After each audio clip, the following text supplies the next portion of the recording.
กันไปกันไปนี่คือโมเดล3 ยกนะครับ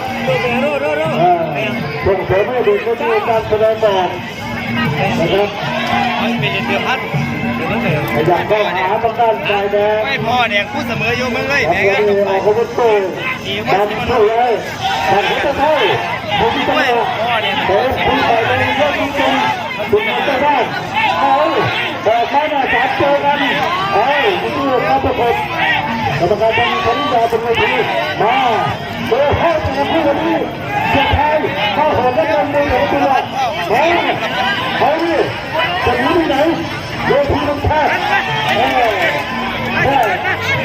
จะวิ่งคู่ไปจะมองหาผู้เลี้ยงจะหาผู้ช่วยมาเอายังไงไม่เจอไปเอาแข้งขวาของเพื่อไทยแต่ขวาของทุกคนได้จับเอายกมือเจ้าไปนี่แค่จะเป็นใหม่เจอใหม่ของแท้เลยดุจยอดจริงๆมาขาตายมาเยอะๆหมดทั้งเลย